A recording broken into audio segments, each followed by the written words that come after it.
Chaque fois que l'empereur de Russie venait ou chez moi ou la maison s'était acquis, de nous inviterait de parler de nos affaires d'intérêt. Je lui fis part de mes conseils à mon frère de ne pas quitter l'Italie.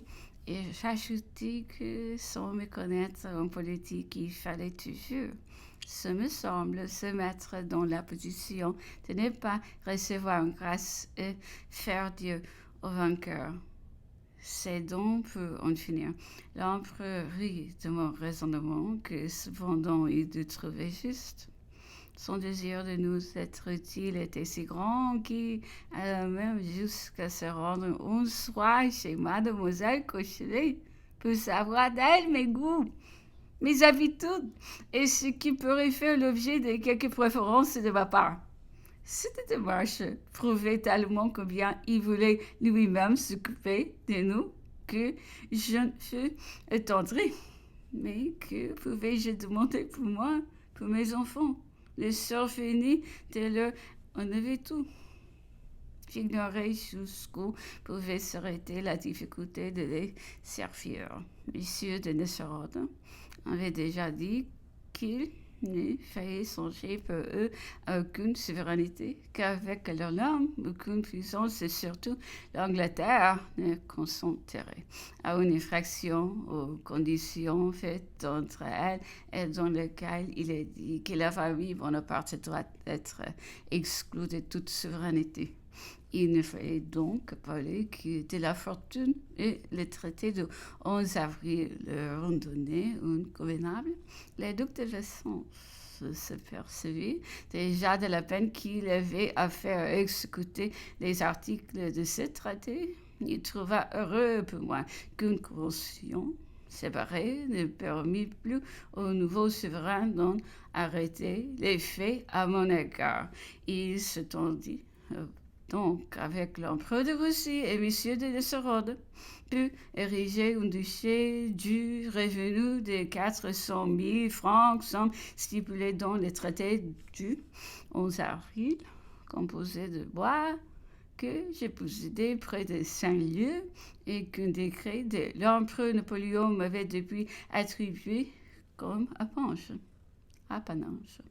Ainsi, mes enfants se trouvaient avoir une fortune plus sûre pour eux que ça désigné par le traité du 11 avril, ce duché que les puissances demandaient pour moi, me donner un homme à prendre plus convenable à ma position nouvelle, sans me faire perdre celui que le traité même déclarait indélébile.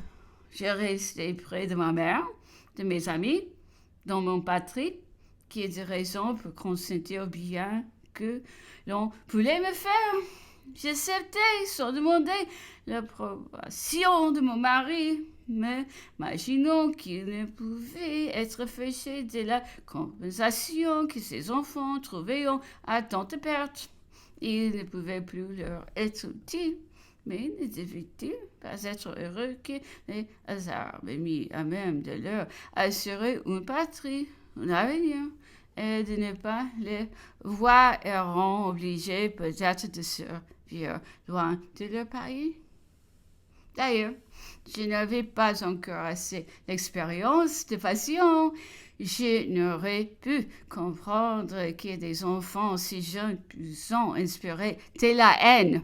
Autrement, me serais-je décidé à laisser au milieu des tant d'ennemis ce qui je vais de plus cher au monde? La campagne de Saint-Leu nous appartenait également à mon mari et à moi. Lorsqu'il quitta la Hollande, l'empereur eut l'intention de m'en conférer la possession exclusive. Je refusai, ne voulant pas profiter de son absence pour le déplier de ses doigts. Cependant, comme je ne possédais aucune autre terre et que mon mari avait écrit de grâce qui Saint-Leu m'appartenait, il fut décidé que le duché serait érigé sur celle-là. Le prince de Condé avait repris possession des bois environnants dont je jouissais et qui lui avions appartenu autrefois, mais je vais encore ceux d'Armenonville et de l'île d'Adam. qui devions faire partie du duché. Le reste des 400 000 francs devait être complété au terme de lettre patente en rente sur l'État. L'empereur de Russie, au sujet de tous ces arrangements, entendez-vous qu'on parlait de Saint-Lieu et désira connaître cette campagne. Nous fixâmes un jour pour y aller.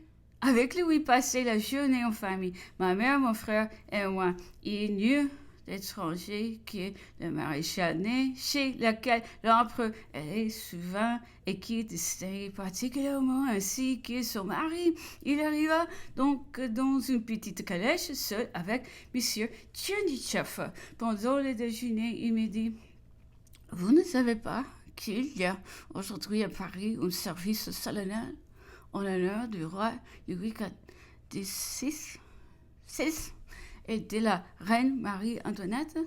Tous les souverains étrangers doivent s'y trouver. » Et j'ai fait observer à Tchernychev en venant la singularité de ma position. C'est contre votre famille que j'arrive pleine d'animosité à Paris, et c'est au milieu d'elle, seule que je trouve de la douceur à venir. Je vous fais du mal, je fais du bien à d'autres, et c'est près de vous que je trouve de l'affection enfin aujourd'hui. Je devrais être à Paris avec les autres souverains, et me voilà à Saint-Lieu. Nous continuâmes la conversation sur la bizarrerie des diverses situations de la vie, et après le déjeuner, nous fîmes tous une promenade dans la forêt. En passant dans les endroits que je vais embellir et que je faisais remarquer avec assez de mots propres, tout cela ne vous appartient plus, me disait l'empereur avec tristesse, et il avait tellement l'air de se croire la cause des regrets qu'il me supposait que je répondais gaiement. J'en jouais toujours.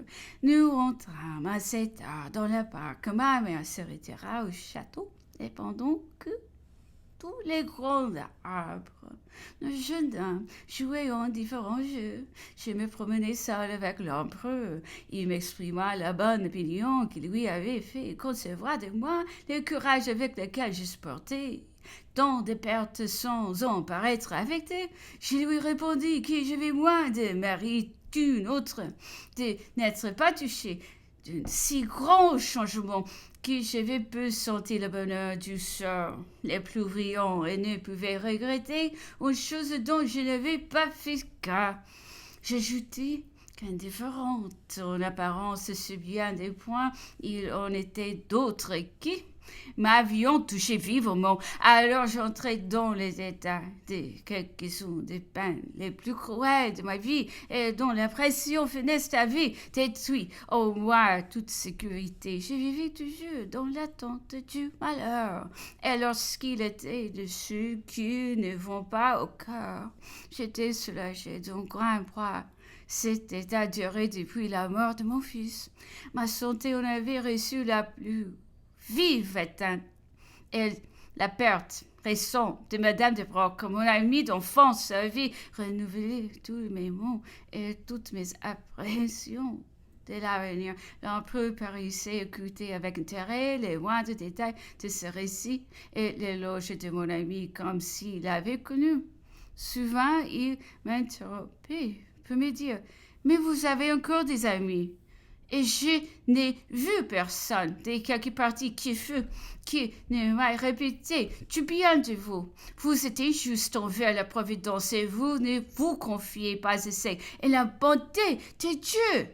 À son tour, alors, il me raconta quelques-uns des chagrins qui avaient attristé sa vie, et il m'assura qui avait toujours trouvé les plus grandes consolations dans la prière et dans l'espérance en Dieu.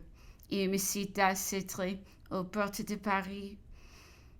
Tous les généraux, me dit-il, ayant d'avis de ne pas tenter la prise de la capitale. Il nous restait à peine des munitions, peu une chute, puisque l'empereur Napoléon nous avait tournés et séparés de tout le matériel de nos armées. Si Paris eût tenu 24 heures, nous étions tout perdus peut-être. Seul contre tout, je persistais dans le désir d'attaquer. Dans cette cruelle perplexité, je me retirai dans mon appartement. Je comprenais toute la grave responsabilité qui allait peser sur moi. J'ai prié Dieu avec ferveur et pleine de confiance. Je ne doutais plus du succès.